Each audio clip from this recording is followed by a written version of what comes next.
group of workers who have dedicated their lives to a company turn around an agreement tagged non-negotiable. After several failed attempts to turn back the hands of time on government's plan to sell off assets of the VRA, staff of the authority are taking their anti-sales campaign a notch higher. This time, they're asking all of you Ghanaians to join in the campaign and bring pressure on government to rescind its decision to sell off the VRA's asset. Now, how do they expect you to do that? I have them in the studio and we'll hear from them. But before we hear from them, here is Energy Minister Emmanuel Jako saying that the decision to sell off those assets is non-negotiable and an attempt to save the VRA. VRA as it stands needs about $30 million every 5 weeks or 6 weeks to buy crude just to power their thermal assets. Looking through the balance sheet and the headaches that VRA is going through, we followed through the logical sequence of the recommendations dating back April 1997 to date. And essentially, the restructuring is as follows.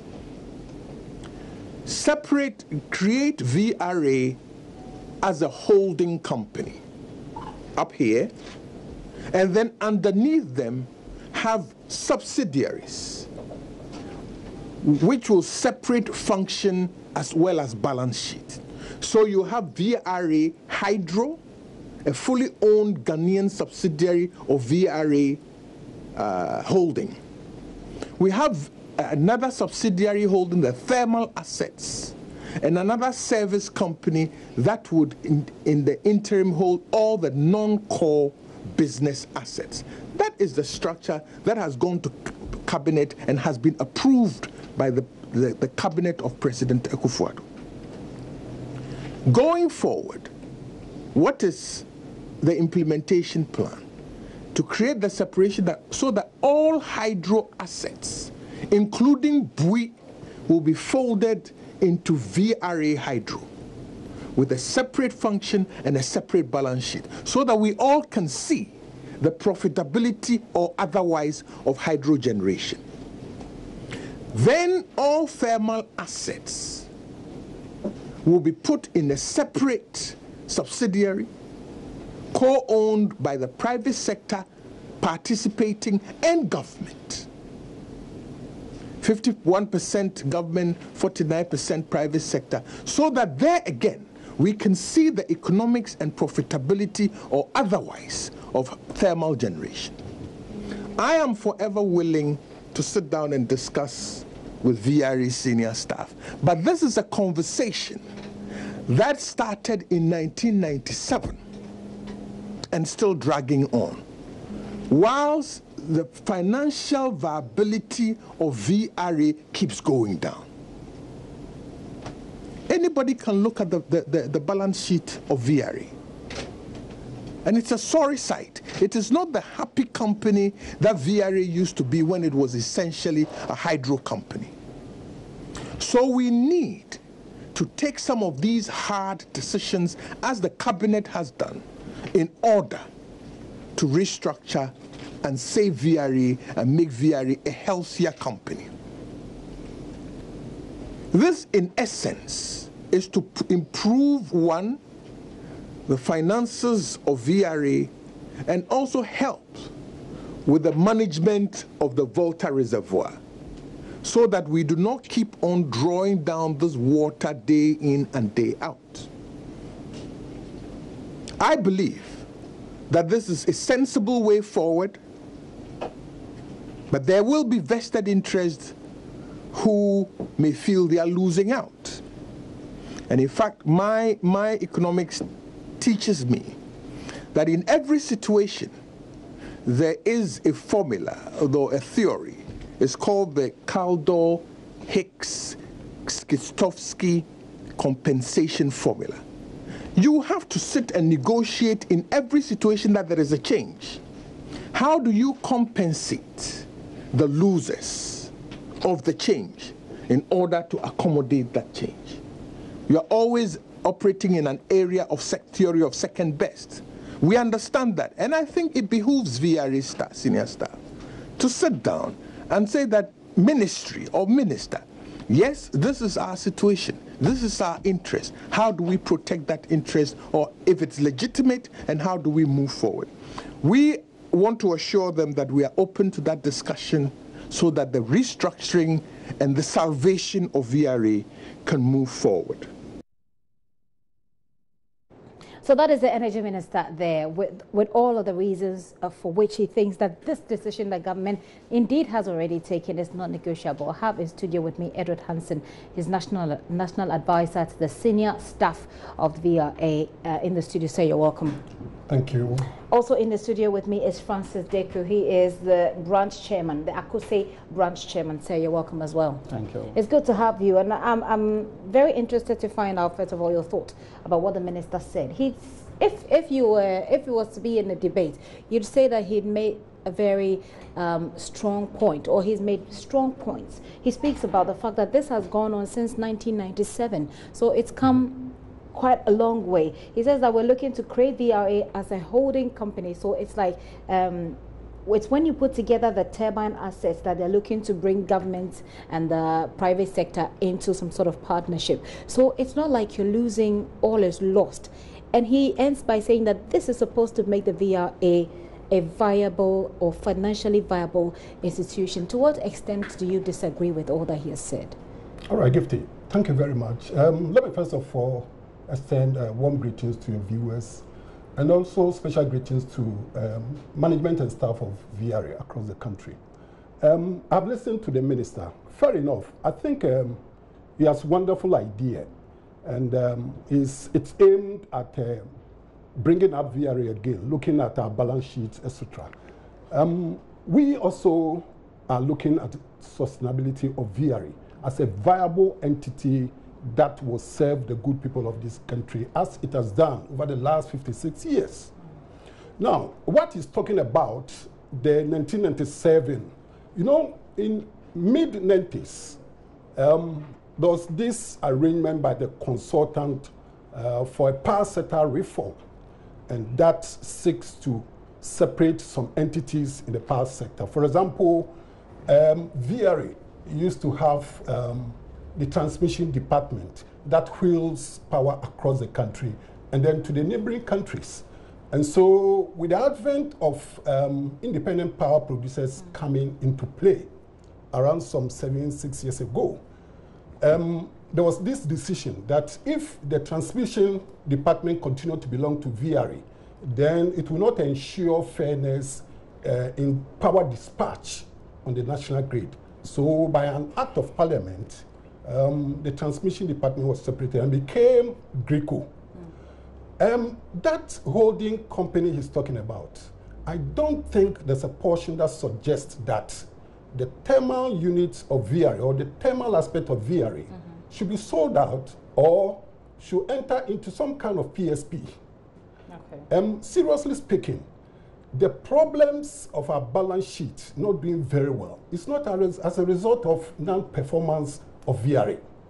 The last time I spoke to some of your reps, it's the same thing they said. Good. They said that the financial performance is as a result of all other state institutions owing the VRA. Exactly. And also they also said that it is as a result of workers of VRA, for instance, being quiet over the years to some of this, what you might call unnecessary interference by politicians. Exactly. We've come a long way, and you're looking to stop this. But like I said, if you look at what the minister has said, it appears that it's a deal. It's like a deal has already been reached, and I don't know how far you're willing to take this fight.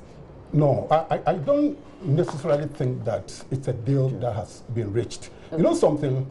In the power sector, there are already private participation, and they have close to about 50% of the market share of the energy supply. VRA is a state institution and belongs to the good people of Ghana.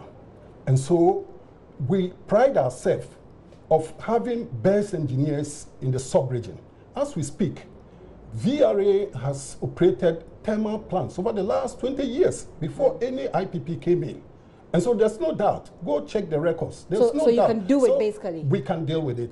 You know, if it is the cost of generating power, which Ghanaians cannot afford, then it's rather the IPPs they should look at. But as far as VRA is concerned, I think our cost of the tariff is very moderate, and that is what is rather holding Ghanaians to be able to pay for power generation in this country. The last time, again, let me bring you in, Mr. Adeku. The last time we spoke to some of your colleagues here, we had just announced, or at that time, we had just announced that the governing board had just been inaugurated. Now we know for sure that it's been inaugurated. This was one of the things that you were demanding at the last time you went on an industrial action. You were demanding that you wanted the governing board to be constituted. Now it's been constituted. Are you happy? Does it make the workers of VRA happy? Yes, as a matter of fact, it's a very good news. Okay. It's good news in the sense that one of the major problems that we preempt that has militated against us as a result of this was the fact that you realize that it was as though VRA is being managed from afar. Micromanaged by the minister. Let me put it that way. That's what you said. Yes. I mean, your other members said. And the point is simple. You realize that at the period that the advert came, we were all surprised, including management, we were all surprised. And so you have an advert that seeks to project the grounds that you needed a transactional advisor, and to the extent that certain stake of the thermal plants were going to be sold. Now we engage management. Management is also in the blue. We all seem to have our doubts. We write to the presidency. Then, rather than Ministry of Finance that wrote that thing in the paper, you have Ministry of Energy deputies coming. And now you realize that what they even presented looks a bit at variance with what the Ministry of Finance even did present. Now, another funny twist to it. Okay, help me to understand that bit. The pieces. Help me to put it together. So first of all, and this was let's take it from the last time that you went on an industrial action. You petitioned the presidency? Yes. Okay. So after you petitioned the presidency, you had a response from the Energy Ministry. That's right. And they said what? They brought the two deputies came, and all what they were telling us. So the minister did not show up. No. But his two deputies came to meet with you. They came to meet us. And then the position was a bit at variance with what the Ministry of Finance did. What was the difference? Theirs was that, we're going to have a holding entity. Okay. 49% is going to be for a private, then 51 will be for government or VRA for that matter. And that is for the thermal aspect. Now you look at that one, it's a bit at variance with what the Ministry of Finance did. What did the Ministry of Finance say? The Ministry of Finance they are bringing transactional advisor for outright sale, and that was the position that we had. Now the other side that makes the whole issue a bit milky is that the position was being projected as though it is coming from their manifesto. We comb through the manifesto. It is not too clear. We are still trying to phantom where exactly it is. Which part of the manifesto did you comb? So we were told. We've gone through it. Then we've also chanced upon a draft document in terms of policy on the energy. There is nothing clearly out there. So you realize that one of the major problems is about engagement. The ministry engaging VRA workers. Engagement. If that's the case, then can we say at this point, now you petitioned the government, the presidency, the deputy ministers came to meet you. Can we say, let me find out from you, Mr. Hansen, that at this point there has been, because you agitated, that there has been a positive response from the ministry or from government. Is that not good enough for us to make a headway with this standoff? Good, thank you, Gifty. Pronouncements have been made by some government functionaries as to the effect that it's a decision that the government has made and it's no reversible. For me, if you take that stand, I do not understand it in the sense that this is a national asset. It belongs to the good people of this country. Governments come, government go, government come. Nobody fancies selling out government property. In other case, if you want to sell or you even want PSP on the part of the thermal, people, representatives are in parliament. Let's go to parliament. Let's discuss this. Otherwise, one day, we as custodians, together with the government, fingers will be pointed at us, as if though we knew what was right, and yet we allowed this thing to go. What we are saying is that the private IPPs, private power generating institutions in this country. At least there are 4 distinct ones we know. Senate is there, they've been there for quite some time.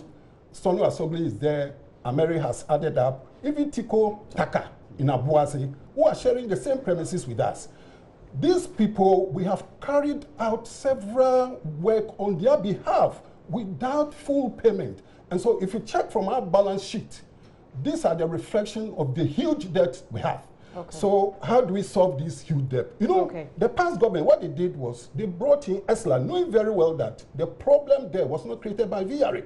So they brought ESLA, which all Ghanaians are supposed to be contributing towards payment of this huge debt. What's ESLA again? That is electricity, energy sector levy. Energy sector the levy. Energy sector levy, which a chunk of it was as a result of crude oil, gas lifted by VRA to support Ghanaian industry and to also to operate as a country. Okay. I think that from my conversation with you and some of your other colleagues that I've spoken to, the main issue here appears to be a certain lack of communication between the VRA workers, or the agitated workers, I must say, and the ministry. Now we're looking at the person, someone in the person of Kweku Awoche, who is a former CEO of VRA. And I've had some conversations, you know, along the line with some people at VRA, and they seem to like people who have worked with the organization for a long time. They seem to have a lot of faith in people who have worked with them over the years. Is Mr. Kweku Awoche one of them? Yes, very well said. You know something? The process of the power sector reform, in 5 years ago, the distribution wing of VRA was operationalized, and it's called NEDCO. And it plays the role of UCG in the southern sector, from the Bro and Hafo part of Ashanti, northern region, upper east and west, and even into some key communities in Burkina Faso. Right. And all these are operated by VRA. But today, they've been lumped up together as a unit, as a full subsidiary of Volta River Authority. That is not correct? It's a full subsidiary of VRA. You understand? It books everything. It's in the name of VRA. So what we are saying is that management of VRA, they have ample vision for the organization. And they know what they are doing. They are doing restructuring, retooling, re-engineering of the organization. So we do not see where government is now trying to stage manage, you know, as if the managers of the institutions... You haven't answered my question, though, about Mr. Awoche. Yeah, Mr. Awoche. Whether, to what extent do the staff have faith in his ability as the chairman of the board to work this out, so that, I mean, we are sure that we're going to have power supply. We're sure that aggrieved workers will have their, you know, will come to a certain understanding with government. Yeah. During his tenure as chief executive, although short, but he was able to handle the operationalization of NEDCO as an entity. And today, NEDCO is doing very, very, very well. So he's a management strategist, and we know what he's capable of doing. Except that, well, today being a board chairman, perhaps he might be given certain mandates to ensure that certain policy directions are carried out. But of course, I think he also listens to workers. And at the best of it all, and the beauty of it is that we'll combine, you know, our ideas and that of government to be able to get what is good for the good people of Ghana. Let me find out from you. Let me add some small bit here. You realize that one of the key drivers within the energy sector has to do with pricing. Now, pricing in the sense that if you have tariffs that are lower, then it tells you clearly that in terms of how you sell, you're going to get a lot of customer needs and meet the demands of customers. Now, the problem is that we want to project in terms of the way we generate to meet within the sub-region what we produce. Now, when you look at the IPPs, what do we see?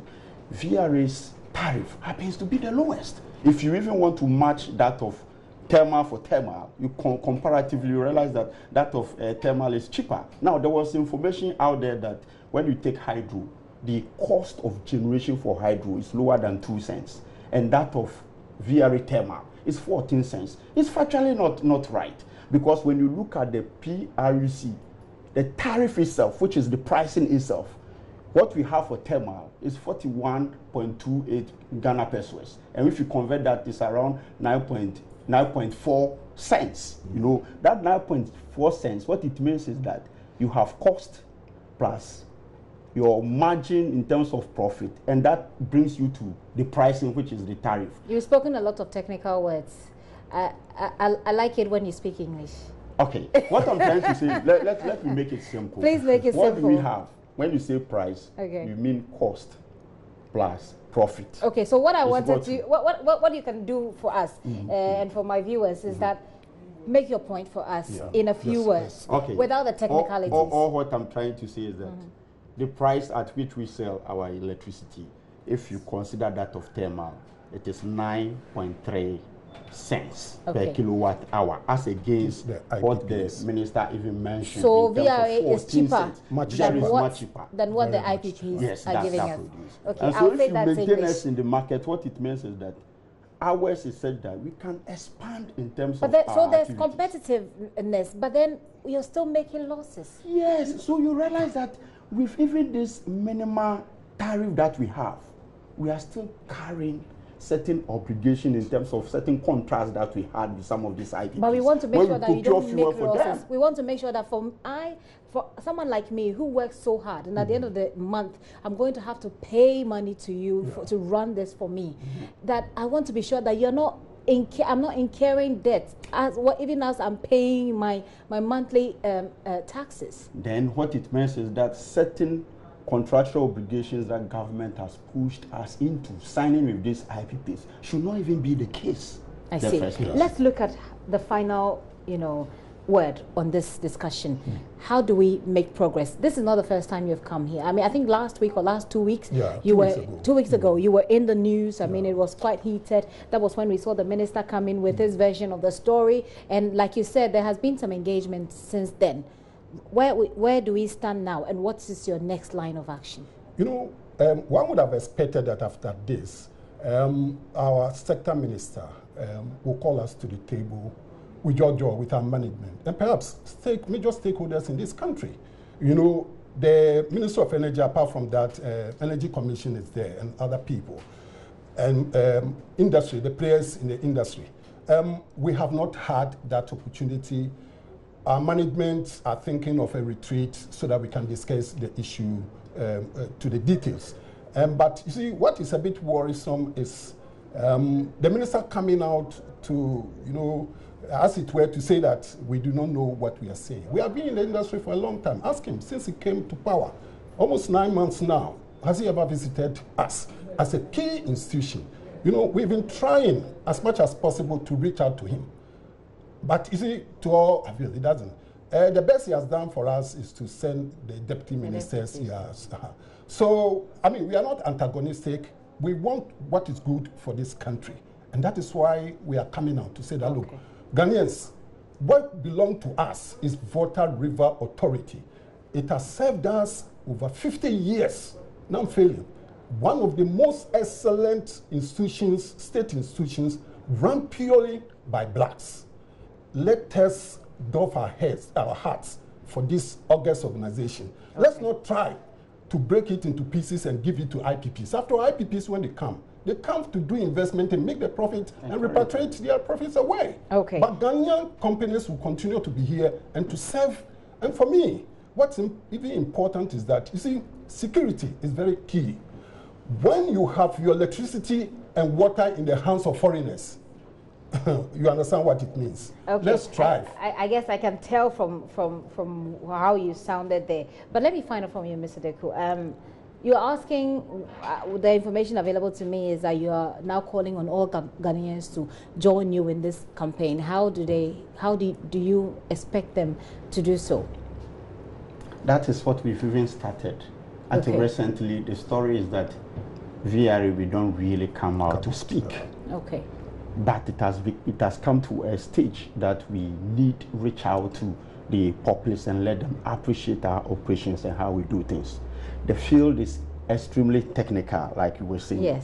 But it behooves upon us to engage the populace through the media and break the issues down for people to understand. Many of the issues had always been that we've not been engaging in terms of from the political angle and that of the technocrats in VRA, we don't seem to have the requisite engagement. But that engagement is so needed and it's so paramount. So that's if we consistently keep engaging and communicating and reaching out to people, perhaps we won't understand how the sector is and to project and to promote the sustenance. So are you doing anything on social media? Are you asking, I mean, apart from Ghanaians seeing what you're talking about right now, is there anything that you're doing, say, are you engaging people? How else are you engaging Ghanaians to help you in this fight? In fact, today, if you watch the center spread also of the graphic newspaper, the entire 1.5 page has been dedicated to the story of VRA. But you're not making use of social media, are you? It's one of the key tools. We'll still exploit. We'll still exploit. I think you're late. I think you're late with that. It's late. It's better late than because I think at the moment people are quite naturally. It appears that people don't like reading a lot around in this part of our country, and it appears that it's easier for people to jump onto snippets of information out there, and then they push your cause for you on social media. So perhaps one other way to do it, like I said earlier on, Parliament represents the entire cross-section of Ghanaians. So we want Parliament to engage themselves in. Politically, no. But let's look at the issues objectively. So are you petitioning some of the parliamentarians in your, is it in the constituency or is it in Akosombo, parliamentarians within the Akosombo? Not necessarily in Akosombo. I think across the country, we have started something. And today 2 parliamentarians have spoken to us. And they are very enthused about what is going on. So you want them to push this through in Parliament. I wish you all the best. And let me add this small bit. You know, many a times we tend to have this feeling that politicians are strictly divided on their various beliefs. Party lines. But you see, somewhere in December, when we were having certain weaknesses about the T3 that was to be ceded to America, when we engaged them with documents that we did prepare on the 2 sides, they were surprised. And to the extent that the 2 groups were telling us that, why have we kept quiet all this while? We should find grounds to reach out and let our message go out there for people to understand. To that extent, they decided to stall the process. Other than that, T3 will be in the same picture like America. So you think you see a glimmer of hope there when it comes to engaging parliamentarians at least on this? We'll say a very big thanks for you, coming through today. I've been talking to Edward Hansen. He's a national advisor for the VRA Senior Staff Association. Also in the studio was Francis Deku. Francis Deku is the chairman of the Akosombo branch of the VRA Senior Staff Association. Thank you very much once again, and I wish you all the best. We hope that at the end of the day, it is both you and I, it is the Ghanaians that turn to benefit. I mean, those of us who are paying or having to pay and who will continue paying as long as we continue to be workers of this country, that we benefit, that there is light for us when we get home and that we don't sleep in Dunso again.